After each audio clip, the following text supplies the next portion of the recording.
ver aqui qual é a nossa tradução aqui. Vamos lá. Vou usar o seu, José. Vamos lá. Ora, Moisés estava apacentando o rebanho de Jetro, seu sogro, sacerdote de Midian, e levou o rebanho para trás do deserto. Pode até parar aqui, já passa a primeira consideração sobre essa expressão, irmãos. Para trás do deserto. O que costuma ter atrás do deserto? Primeira expressão, depois eu vou falar sobre isso. Deixa eu esquecer não. Para trás do deserto. E chegou a Horebe, o monte de Deus. E apareceu-lhe o anjo do Senhor em uma chama de fogo do meio de uma sarça. Moisés olhou, e eis que a sarça ardia no fogo, e a sarça não se consumia. Pelo que disse: agora me virarei para lá, e verei esta maravilha, porque a sarça não se queima. E vendo o Senhor que ele se virava para ver, chamou-o do meio da sarça, e disse: Moisés, Moisés. Respondeu ele: eis-me aqui.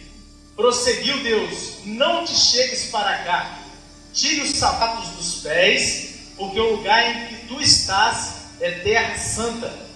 Disse mais: eu sou o Deus de teu pai, o Deus de Abraão, o Deus de Isaque, o Deus de Jacó.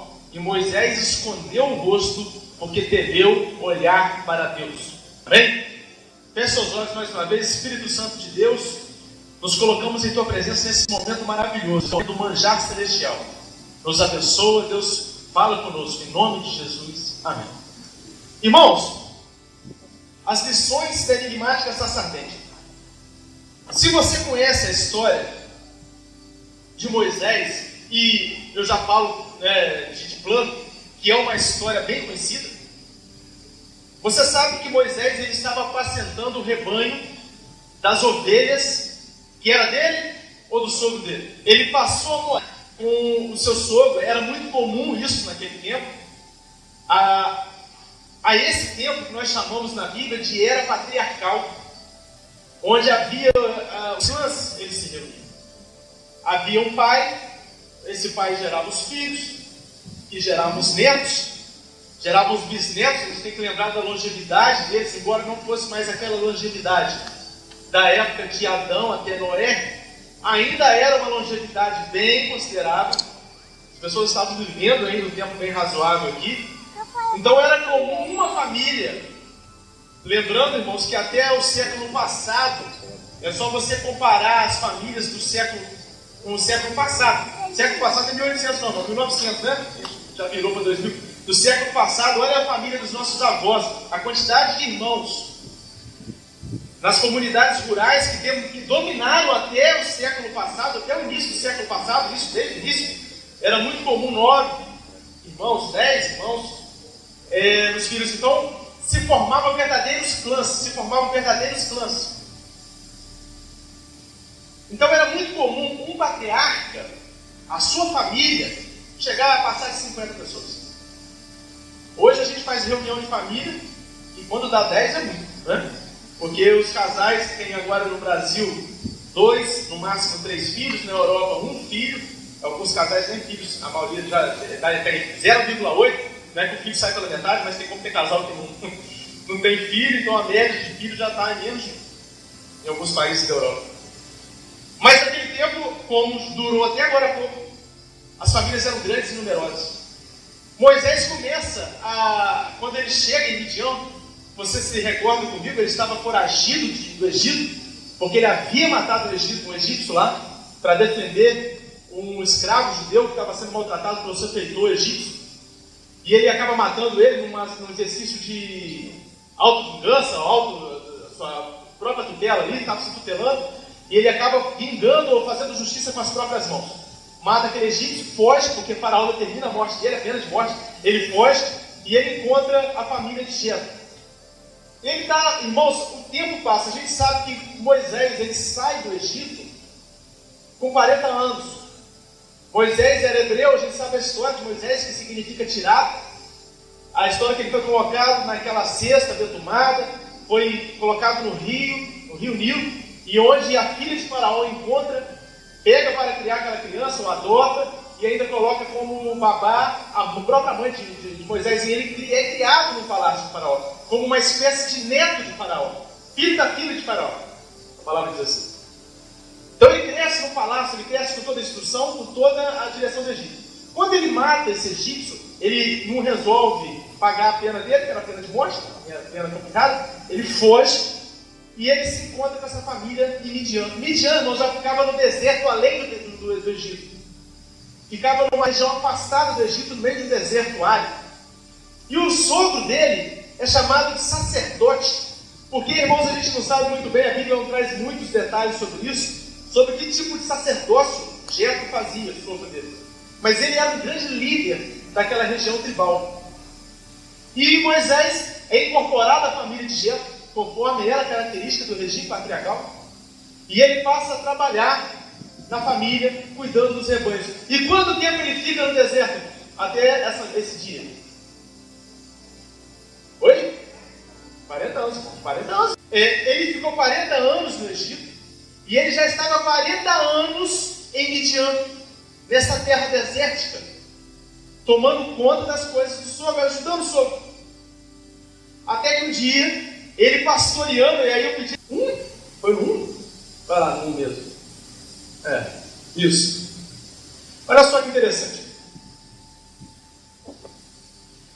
Nós já estudamos aqui um tempo sobre o tabernáculo, e nós falamos que o Monte Sinai, ou o Monte Horebe, porque na verdade é o mesmo nome, foi o primeiro lugar pós-Éden da manifestação da glória de Deus. Quem se lembra dessa ministração aqui? Levanta a mão. Glória a Deus, tem alguns que estavam aqui. Foi o primeiro lugar da manifestação da glória de Deus. E aqui começa. A gente pensa que a manifestação do Horebe começa quando Moisés sobe do monte para receber as tábuas da lei. Mas na verdade, a manifestação no Horebe, no Sinai, começa na sarça. Onde há o primeiro momento de manifestação da glória de Deus ali, depois do Éden, quando Deus começa a colocar a habitação dele no monte. Olha só. Moisés estava apacentando o rebanho de Jetro, seu sogro, sacerdote de Midian, e levou o rebanho para trás do deserto. Irmãos, eu quero destacar essa expressão, porque não existe nada no deserto. E atrás do deserto, existe menos ainda. O que tinha, né? Eu não sei se vocês estão entendendo isso, não tem muita lógica essa expressão aqui. Alguns estudiosos da Bíblia tentar entender o que o escritor quis dizer com atrás do deserto. E muitos falam que quis explicar que era um deserto mais bravo ainda. E realmente quem conhece a região do Monte Horebe, e hoje é fácil por causa da internet, né? Você joga ali, não precisa ir lá, é deserto puro. Deserto nível 5, né? Se fosse assim, 5 estrelas. E levou o rebanho atrás do deserto, ou seja, não tinha nada, e chegou a Horebe. A Horebe é um monte onde ainda não havia nenhuma manifestação. Vai começar ali, a primeira manifestação de Deus em forma de glória na terra depois do Éden. Vai começar agora. Só para você se situar, irmão, já tinha passado alguns milênios já desde o Éden. E ali vai aparecer a primeira manifestação visível da glória de Deus na terra. Quando ele manifesta ali, irmãos, Moisés, ele leva um susto. Porque o pastor Novo já muitas vezes pregou sobre esse tema aqui, eu creio que seja conhecimento de outros, não foi pela pregação do pastor Novo, foi por outras pregações. O que é uma sarça? A sarça é um arbusto ou um espinheiro. Uma árvore pequena, que no deserto, ela é própria do deserto, então ela não é, irmãos, não é a sarça, não imagina um arbusto florido, bonitinho. Não imagina um bonsai japonês. A sarça é um espinheiro, um arbusto seco. Um espinheiro que nasce e aguenta o deserto. E o que aconteceu ali?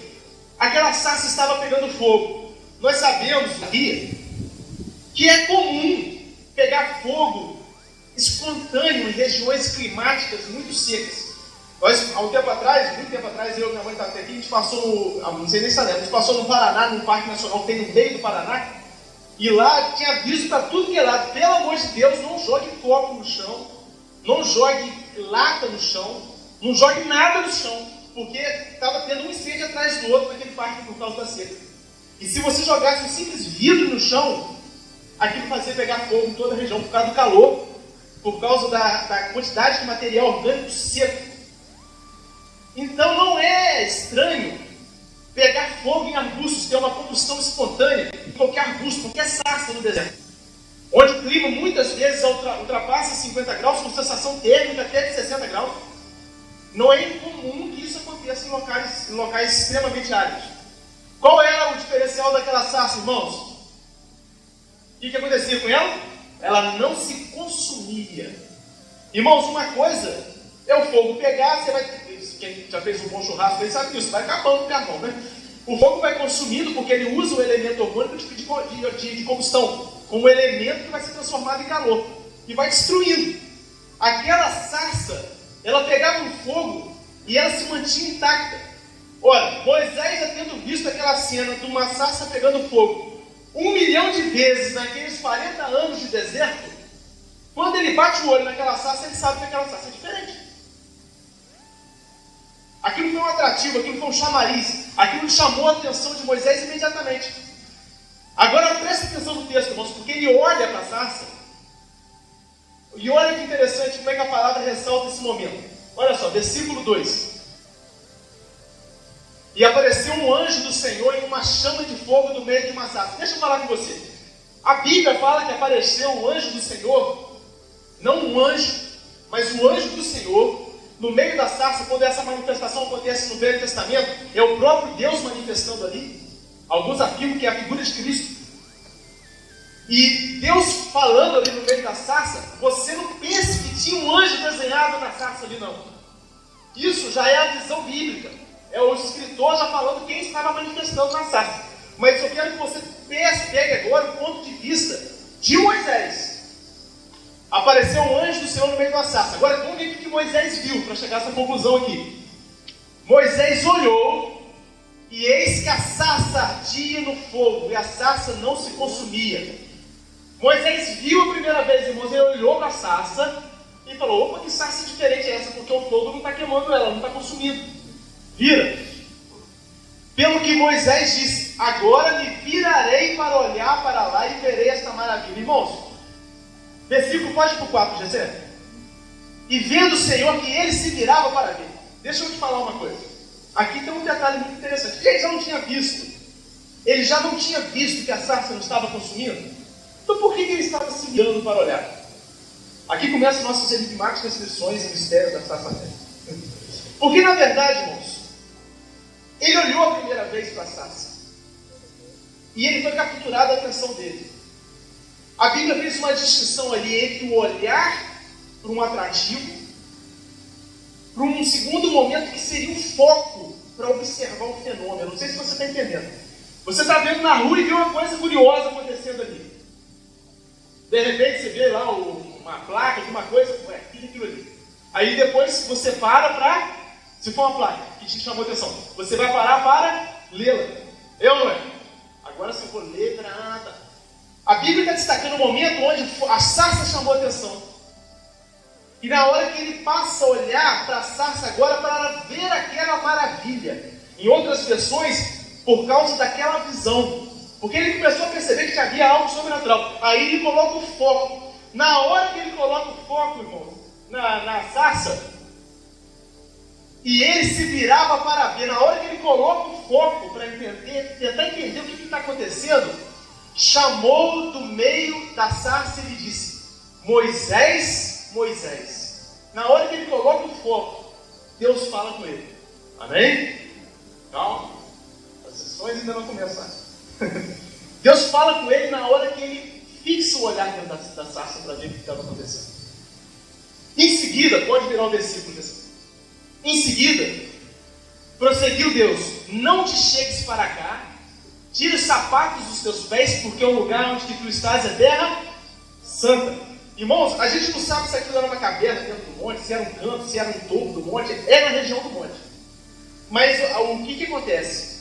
Quando Deus acende aquela sarça, e o fogo fica sobre ela, porém sem consumir. E quando Moisés foca naquela sarça, e Deus começa a falar, já explica para Moisés que o lugar todo onde ele estava era a terra santa. E exige que Moisés retire o quê? As sandálias. Irmãos, sobre essa sandália, muito já foi dito, eu creio que você saiba do significado disso. Moisés, ele era judeu, hebreu, criado na terra do Egito, mas foi criado dentro do palácio, como participante da nobreza egípcia. E uma característica daquelas pessoas que tinham autoridade e posse era o uso de sandálias, diferente do certo. Não é de se estranhar, embora alguns 2000 anos depois, praticamente, quando Jesus conta aquela história do filho pródigo, o que o pai, que simboliza Deus, logo fala com o filho? Para calçar as sandálias novamente no filho dele. Porque ele estava descalço, porque ele tinha assumido condição de servo em terra estrangeira por ter desperdiçado sua fortuna. E por causa das dívidas, na época, o pagamento, aliás, durou também até recentemente, o pagamento das dívidas se dava com a própria liberdade pessoal. Em vez de penhorar os bens, não era penhorar da pessoa, ela era serva de quem devia. Imagina bem, se o homem, seu nome não vai me acontecer, não, beleza, então vem cá para trabalhar para mim de graça, agora você me escravo. É assim que era.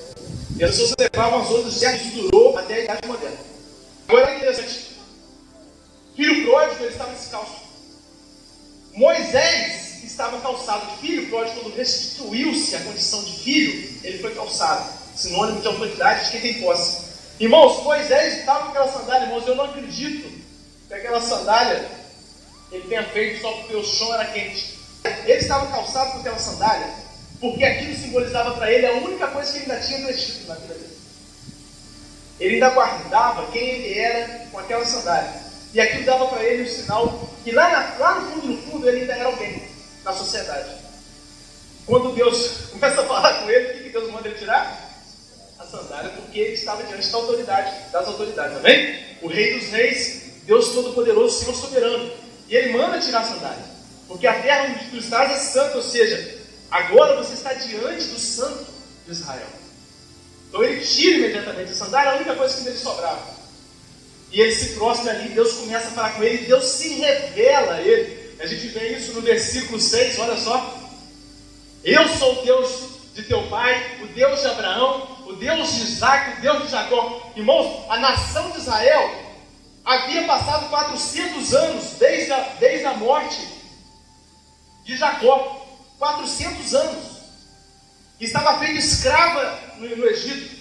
E Deus ia começar agora a levantar Moisés com toda a sorte de proezas e prodígios para libertar o povo das mãos de Faraó. Nós sabemos dessa história, as 10 pragas, a travessia pelo Mar Vermelho. Esse não é o nosso objeto aqui, como depois Deus fez o povo andar no deserto, recebendo o maná, a proteção de Deus. Mas o povo ficou 400 anos, desde a morte de Jacó, ficou 400 anos no Egito. E assim que morre o faraó com quem Jacó chegou a conviver, José era o seu governador, o povo entra numa escravidão.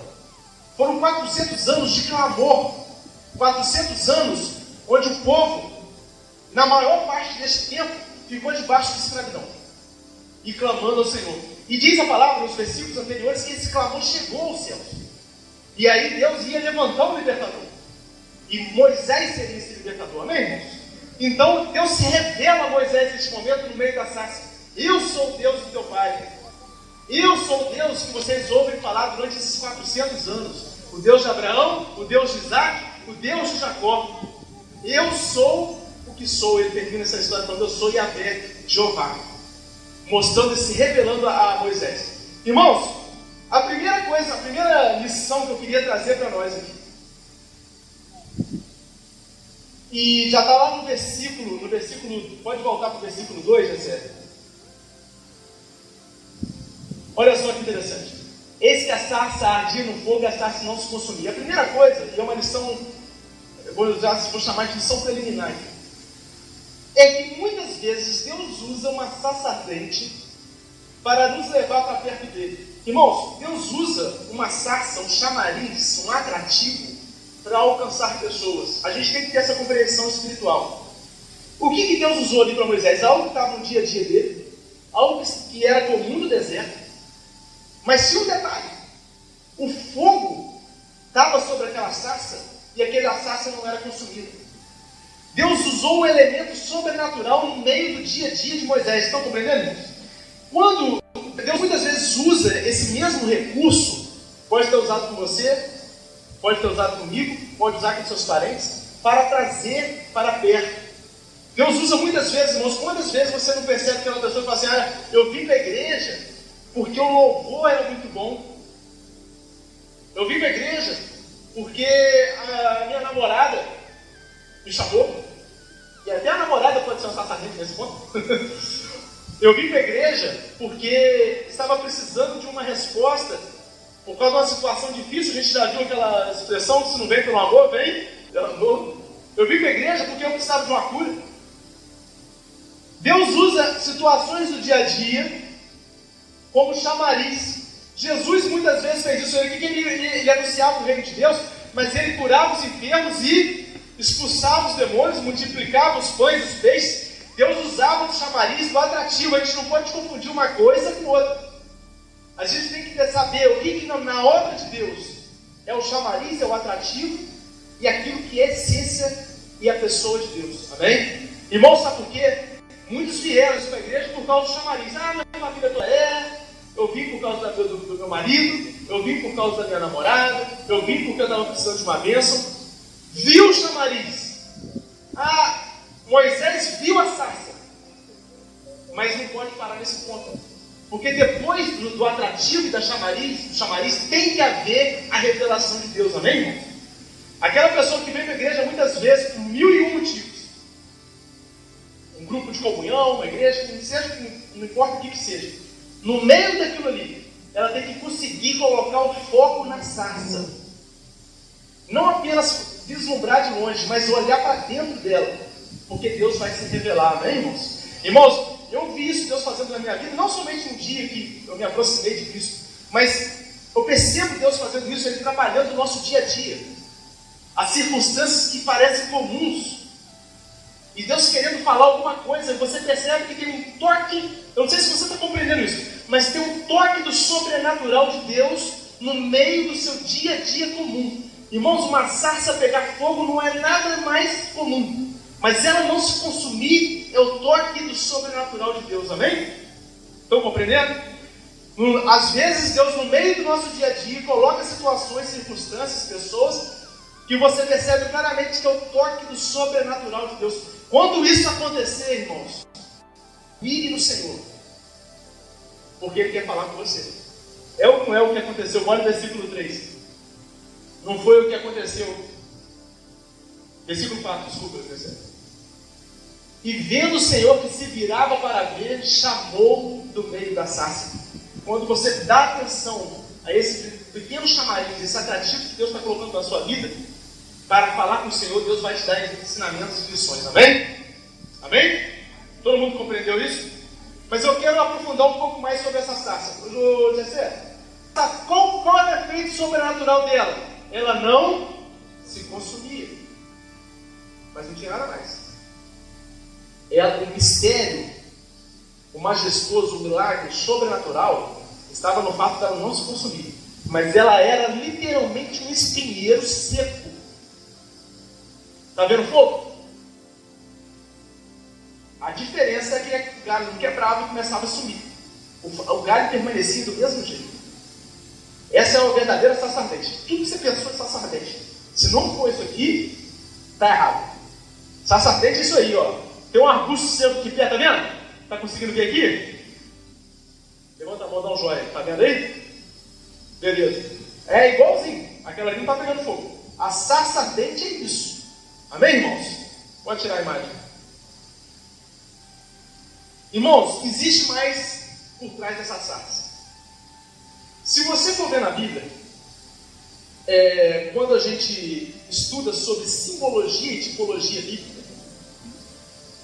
o fogo, ele aponta para quem? O fogo é símbolo do Espírito Santo. Glória a Deus, irmãos. Glória a Deus. Aleluia. Digo mais, é símbolo do poder do Espírito Santo. O fogo. O que poucos sabem é qual o símbolo da madeira. Se você for conversar com um estudioso bíblico que estuda tipos bíblicos e perguntar o que significa madeira na Bíblia, ele vai te responder de pronto. De pronto, estou falando sério com você. Se você for conversar com um rabino hebreu e você perguntar o que significa madeira no Velho Testamento. Ele vai te responder de pronto o que significa madeira. Eu não sei se você sabe, a sarça, embora não seja uma madeira nobre, ela é madeira, né? Ok? Não chega a ser nobre, mas é madeira. Abre comigo lá, abre não, aliás não, não precisa abrir não, já sei. Joga para mim em Êxodo capítulo 26, versículos 28 a 29. 26, versículo 28. A gente vai ler o 28 e 29. Presta atenção, irmãos, porque isso daqui é a constituição do tabernáculo. Aqui está falando dos elementos que iam fazer a própria arca. Mas isso está em todo o tabernáculo. Tabernáculo que é altamente simbólico. Há um tempo atrás nós ministramos aqui sobre o tabernáculo. Mas, irmãos, se a gente fosse fazer toda a administração do tabernáculo, que eu já compreendi, eu ia demorar talvez uns 5 cultos para passar. O que eu não compreendi ainda, talvez haja mais uns 300, 100 cultos ainda. Porque o tabernáculo é altamente simbólico, uma carga espiritual tremenda. A madeira do tabernáculo, a forma de construção do tabernáculo é o seguinte: travessão central passará ao meio das tábuas, de uma extremidade à outra. Lá atrás fala que essa tábua é feita de madeira de cetim, em outras estações madeira de acá, uma madeira boa. E cobrirás de ouro as tábuas. De ouro traz as suas argolas como lugares para as travessões. Também os travessões cobrirás de ouro. Versículo 29. Irmãos, eu peguei esse texto aqui para a gente não ter que explorar todo o Êxodo 26. Mas, basicamente, a estrutura do tabernáculo, tirando a parte das tendas, né, do tecido, a parte física do tabernáculo, ela era toda de madeira de cetim, coberta de ouro. Nós sabemos que o tabernáculo, ele aponta exatamente para a mediação entre Deus e os homens, onde a madeira simboliza a humanidade e o ouro simboliza Deus, o divino. Estão compreendendo? Qualquer um estudioso de tipo bíblico vai, na hora que você falar o que simboliza a madeira, você vai falar, a pessoa te responde a humanidade, o homem. No caso, o que simboliza a madeira na sarça? O homem. E o que simboliza o fogo? O poder do Espírito Santo. Amém, irmãos? Agora, onde eu quero chegar com isso? Irmãos, eu vou te falar categoricamente que quando Moisés olhou para a sarça, ele não sabia, mas ele estava se vendo no espelho. A sarça ardente era Moisés. A sarça ardente era exatamente Moisés. O que Deus manifestou ali era o que ele queria fazer de Moisés a partir daquele momento. Irmão, se você for compreender o que é uma sarça, volta na figura da sarça. Está vendo fruto aqui? Tem fruto? Tem folha? Tem flor? Tem trepadeira? Enfeite, passarinho, canário? O que tem aqui? Somente a madeira e o fogo. Irmãos, a sarça não tinha nada que não fosse a madeira dela própria e o fogo que consumiu. Porque de alguma forma, irmãos, eu quero que você entenda isso. Abre lá abre lá onde você joga para mim em Deuteronômio 4, 24. Porque o Senhor vosso Deus é um fogo, um Deus zeloso. O nosso Deus é um fogo consumidor. Irmãos, espera aí. O nosso Deus é um fogo consumidor. Por que a sarça não se consumia? Porque simplesmente não tinha nada mais para ser consumido. Presta atenção nisso. Volta lá para a sarça, a figura da sarça. Irmãos, existe um mistério que a gente vai abrir agora o pote dele. Tesouro escondido. Dentro da sarça, se tivesse uma fruta de acerola, ela ia torrar. Se tivesse folha, aquele fogo teria consumido. Se tivesse qualquer passarinho ali por cima, ia pegar fogo. Mas quando o fogo chegou no que tinha somente, que existia na sarça, ele parou de consumir e deixou somente a madeira pegando fogo. Você vai compreender isso mais profundamente. Eu quero te falar que aquela sarça era Moisés. É a primeira lição. Irmãos, o que aconteceu com Moisés? Moisés era um homem poderoso na terra dos egípcios. Era ou não era? Tinha sido crescido, eu falei sobre isso. Ele cresceu dentro da casa de Faraó. ele era um homem de autoridade. E ele era hebreu e ele tinha uma convicção dentro dele que ele tinha que fazer justiça ao povo dele. Ele foi, irmãos, ao contrário de algumas ficções científicas aí, Moisés ele não cresceu sabendo quem que ele era, não, porque ele foi criado pela mãe dele. Desde o início ele sabia que ele era hebreu e a mãe dele o criou. Ele sabia de toda a opressão que o povo dele estava passando na casa do Egito. E no meio daquilo tudo, aquilo estava no coração dele, mas ele tenta fazer justiça pelas próprias mãos. Quando ele mata aquele outro egípcio e foge, e Faraó decreta a pena de morte para ele e ele foge, Moisés ele vai para um período, irmãos, onde o fogo de Deus, presta atenção nisso, onde o fogo de Deus começou a consumir a sarça, que ali não era nem um pouco seca. Ela era florida, ela tinha ramos, ela estava toda viçosa. E você quer a prova disso? Quando Moisés chega em Midian, abre rapidamente a EGC para a gente, em Êxodo capítulo 2, versículo 9. Quando Moisés chega a Midian, Êxodo 2, capítulo 2, isso mesmo? Aqui, versículo 19, desculpa. Não 9, 19. Olha só que interessante. Responderam-lhe elas: um egípcio nos livrou das mãos dos pastores, ainda tirou água para nós e deu de beber ao rebanho. Irmãos, isso aqui a gente sabe como que Moisés ele veio parar dentro da família de Jetro. Assim que ele foge do Egito e vai para a terra de Midian, ele chega no deserto e vê alguns pastores dificultando a vida das filhas de Jetro. As filhas de Jetro estavam tomando água, os pastores foram lá, não estavam deixando ela pegar água, querendo pegar as coisas dela. Moisés chega e coloca eles para correr, chega firme ali, você mostra o senso o vigor que tinha Moisés para fazer isso.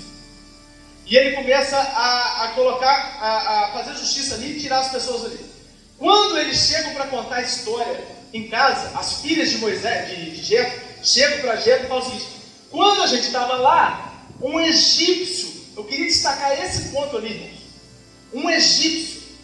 Moisés era o que, irmãos? Moisés era egípcio? Era? Não. Ele era hebreu. Por que as filhas do sacerdote Jetro disseram que ele era egípcio? Por quê? Só sandália não.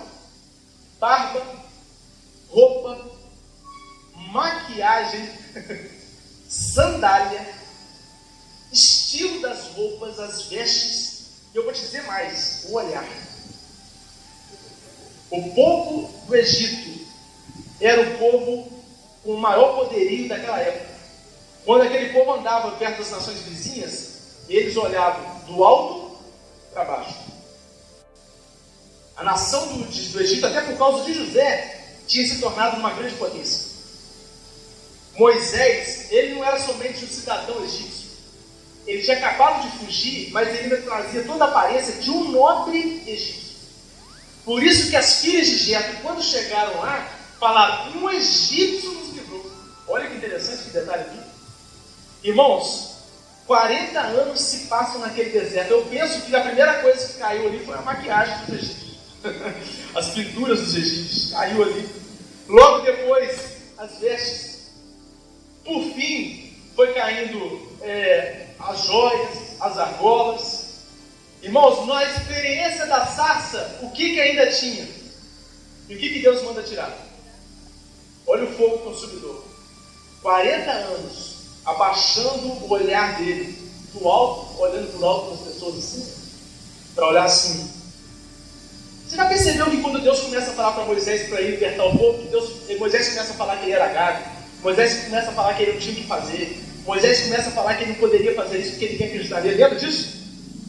Irmãos, foram 40 anos quebrantando o coração do homem, queimando tudo que tinha nele, tudo, para deixar somente um homem humilde, deixar somente a madeira da humanidade dele, um homem vazio, um homem quebrantado, um homem sem nada do Egito. A última, irmãos, a última folhinha da sarça que foi queimada foi a sandália. Ele ainda carregava a sandália do Egito, mas na hora que ele entra diante da sarça, Deus manda ele tirar a sandália, um sinal de reverência diante da autoridade dele. E ele arranca aquilo, um finalzinho que tinha. Não sobra mais nada de Moisés. Não sobra mais nada de Moisés. Irmãos, naquele momento, Moisés, o que a madeira simboliza? Simboliza a humanidade. Naquele momento, Deus está fazendo de Moisés, a partir daquele momento, uma sarça ardente. Ele ia ser um graveto pegando fogo. Mas o fogo que não é um fogo comum. O fogo do Espírito Santo de Deus, amém? E olha as proezas e milagres que Moisés começa a executar. Os prodígios que Deus leva Moisés para fazer, que não poderia fazer antes. Irmãos, eu estou te dizendo que o nosso Deus é um fogo consumidor. E ele foi torrando tudo na vida de Moisés durante aqueles 40 anos. Até que não sobrou mais nada que não fosse a simples humanidade de Moisés. O homem em coração quebrantado, refletindo mais uma vez a humildade da imagem e semelhança de Deus. Para que o fogo pudesse ficar nele, sem consumi-lo. O Deus, nosso Deus, ele consome tudo em nós que não é segundo a imagem e semelhança dele. Irmãos, nós somos uma sarça. Moisés era uma sarça e estava manifestando ali. Quando Deus manifesta na sarça, ele estava mostrando: Moisés, você é essa sarça. E eu vou usar você agora, que tirou até a última sandália. Eu vou te usar no poder do Espírito Santo, vai iluminar. Amém? Irmãos, pararia eu aqui. Só que a sarça, ela tem um significado um pouco mais profundo e não para em Moisés. Abre comigo lá em Deuteronômio capítulo 18, versículo 15. Já sei, aliás, 18, 15. O Senhor teu Deus, olha isso aqui, é a profecia de Moisés acerca de Cristo. Olha só que interessante. O Senhor teu Deus te suscitará entre os seus irmãos um profeta semelhante a mim. A ele ouvirás. Irmãos, isso aqui foi profecia de Moisés acerca de um profeta semelhante a ele que viria. Ou seja, o maior profeta até então era Moisés. Haveria um grande outro profeta que se levantaria. E esse versículo se aplica a quem? A Cristo. O que eu quero tomar aqui nesse texto? Essa parte aqui, ó. Semelhante a mim. Eu estou falando categoricamente aqui que o tipo Moisés a sarça ardente era um tipo de Moisés era um tipo de sarça ardente. E eu estou te dizendo que Deus, através da boca de Moisés, falou que ia levantar um profeta semelhante a quem?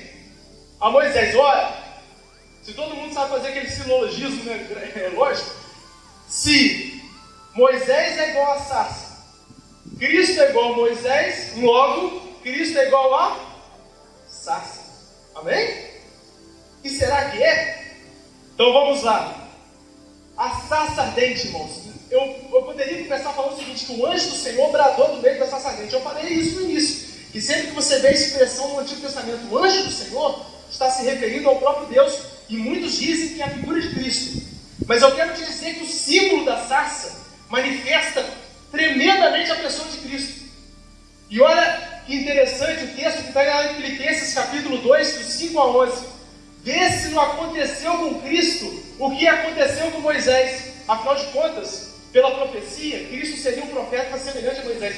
Olha em que nível Cristo foi uma sarça ardente. Tem de vós aquele sentimento que também houve em Cristo Jesus. Presta atenção, versículo 6. O qual, subsistindo em forma de Deus, não considerou ser igual a Deus, coisa que se devia aferrar. Mas, olha só, irmãos, esvaziou-se a si mesmo. Olha como está sendo consumido a forma de Deus. Presta atenção, irmãos. Esvaziou-se a si mesmo e tomando a forma de servo, tornando-se semelhante aos homens. Olha a madeira aparecendo aqui. O que era ouro, o que era apenas fogo, começa a se manifestar agora em madeira. E achando na forma de homem, humilhou-se a si mesmo. Não bastou apenas ser madeira, irmãos. Aí ele não era uma sarça florida, mas era uma sarça humilhada, uma sarça que se esvazia, tornando-se obediente em morte, a morte. E morte de quem, irmãos? De cruz, versículo 9. Pelo que também Deus o exaltou e soberanamente lhe deu o nome que é sobre todo nome. A gente estudou muito sobre esse versículo naquele ensino sobre o nome de Jesus. Olha que interessante. O próprio Filho de Deus, que era somente o fogo, somente o ouro da madeira, que recobre a madeira, ele se torna madeira, mas não se torna apenas uma madeira conforme as outras. Ele se esvazia em forma de servo, e não somente apenas servo, mas servo obediente à morte, e não uma morte comum, mas morte de cruz. O mesmo esvaziamento que aconteceu com Moisés, eu vejo aqui sendo esvaziado em Cristo. Irmãos, o que Jesus disse? O Espírito do Senhor Deus é sobre mim. A madeira da humanidade, simples e pura, esvaziada, com o fogo vivo do céu queimando sobre ele. Não é por isso que ele iluminou? Olha o que está lá em João 8,12. João 8,12. E Jesus tornou a falar-lhes, dizendo: eu sou a luz do mundo. Quem me segue de modo algum andará em trevas, mas terá a luz da vida. Irmãos, o fogo que brilha em Cristo iluminou o mundo. Amém? Mas o fogo tinha que estar sobre uma sarça, um espinheiro seco, um espinheiro sem folha, um espinheiro cujo fogo já havia consumido tudo que não procedia de Deus. Estão compreendendo, irmãos? Eu preciso que você levante a mão aqui, porque a gente está abrindo e dissecando essa sarça. A sarça simboliza o homem que se esvaziou. A sarça simboliza o homem que viu Deus consumir nele tudo que não provinha dele. A sarça simboliza o homem que se assemelha novamente à imagem e semelhança de Deus. E o que não era Cristo, senão a imagem e semelhança de Deus? A humanidade, na sua concepção criada originalmente. Irmãos, não adianta. A sarça era Moisés, mas antes de ser Moisés, a sarça era Cristo. O anjo do Senhor bradou do meio dela. Moisés falou: você é essa sarça, porque na verdade eu vou te tornar como eu, e eu sou essa sarça em Cristo Jesus. Estão compreendendo? A sarça era Cristo falando com Moisés. Só que não para aí. E onde chega? Nós devemos ser a sarça crente. A sarça crente é o nosso modelo. Lucas 14, 33.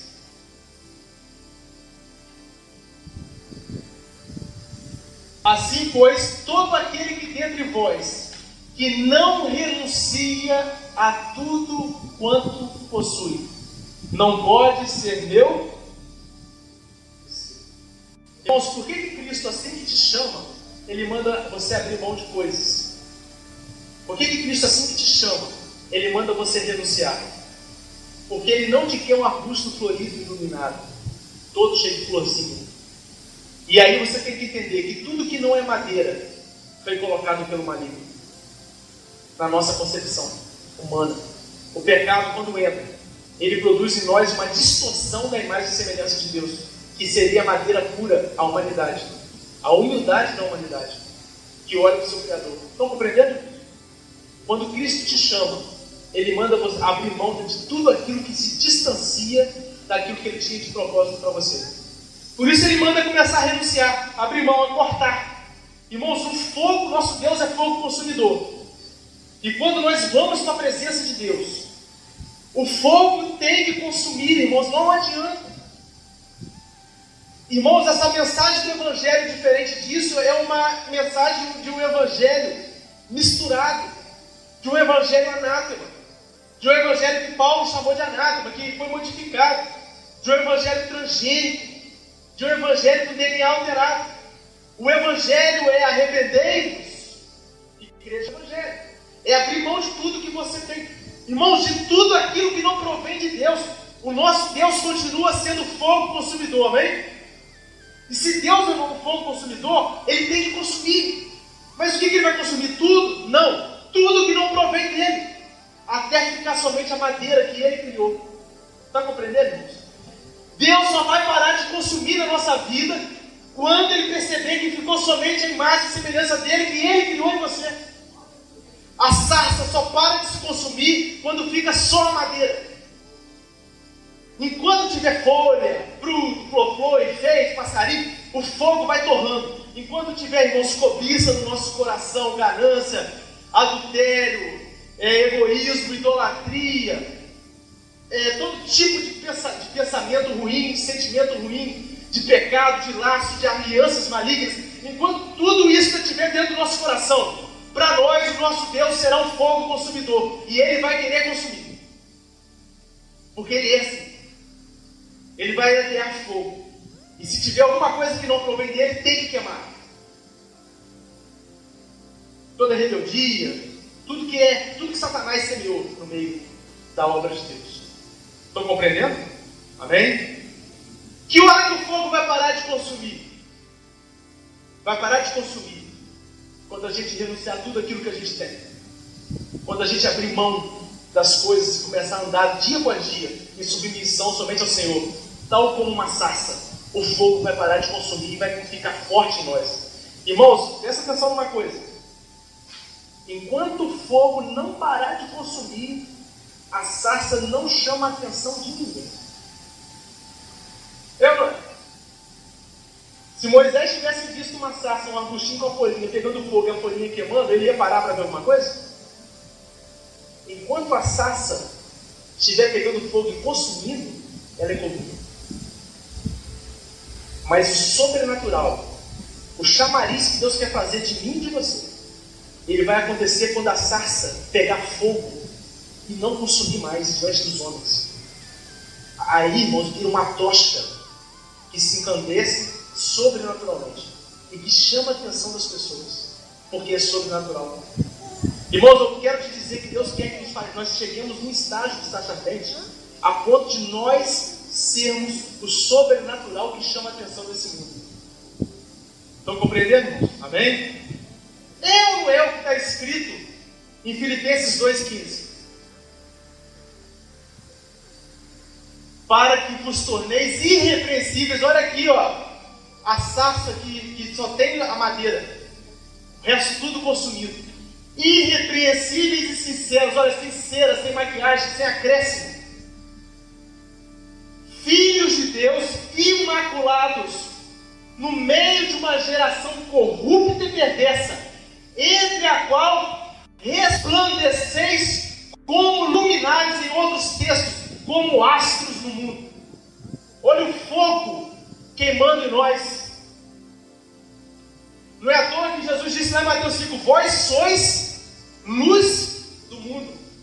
Irmãos, essa luz só brilha em nós se o fogo consumidor que é nosso Deus tiver consumido tudo que não provém dele antes. Que aí vai ficar como uma sarça, pegando fogo, mas não se consumindo.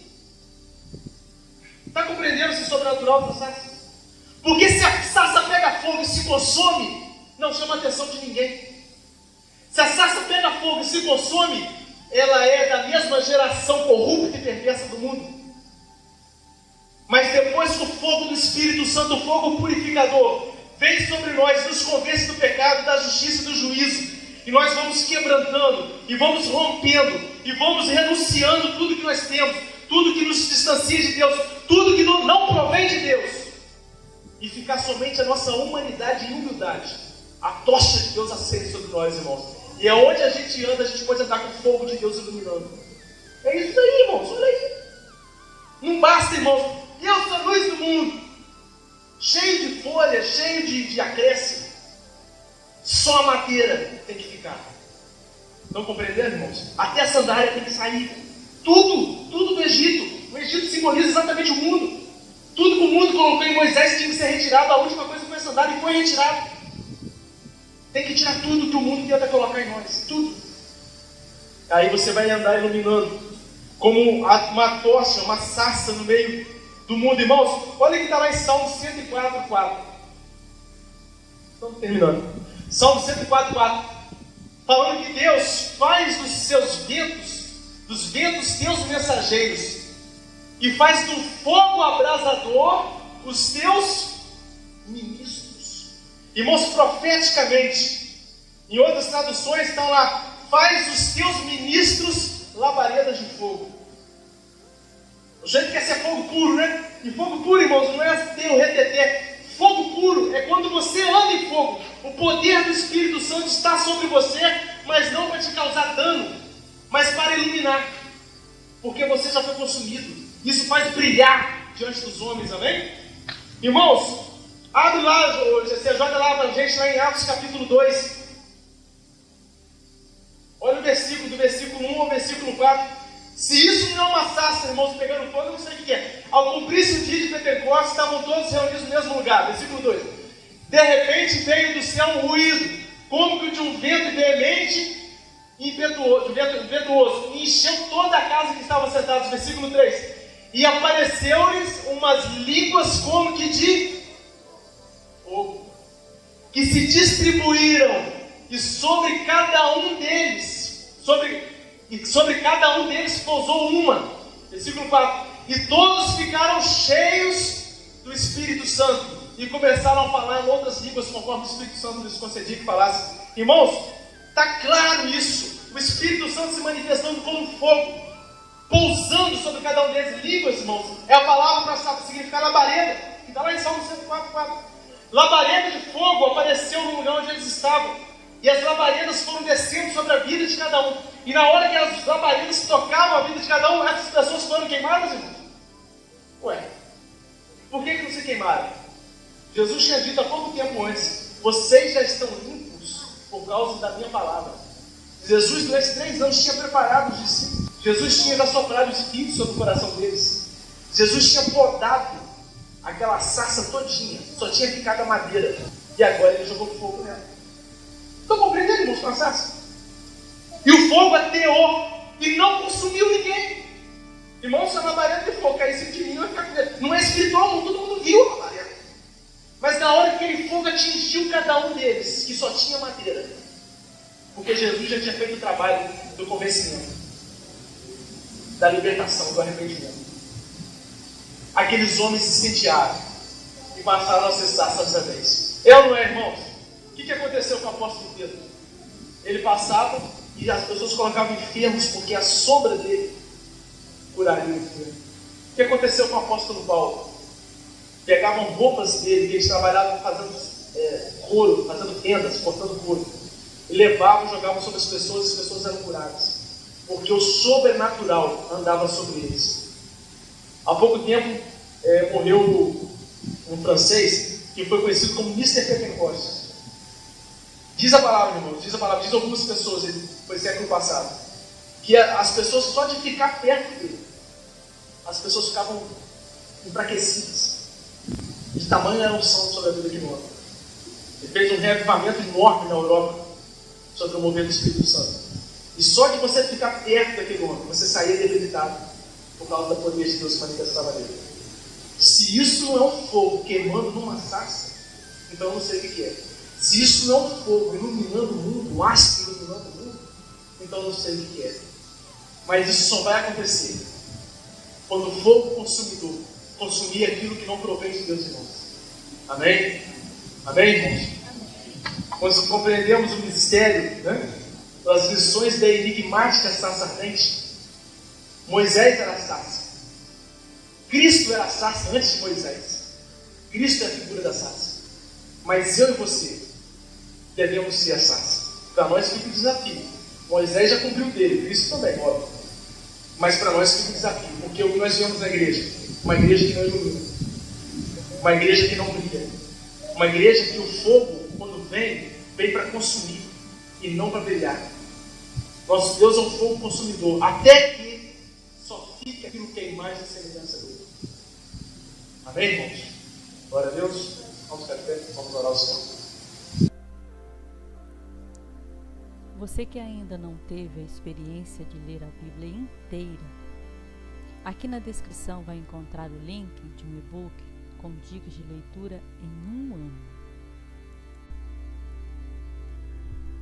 Se você gostou desse vídeo, dê um like, curta, comente, compartilhe, ative o sininho para receber todos os vídeos novos que eu publicar. Obrigada, Deus abençoe sua vida.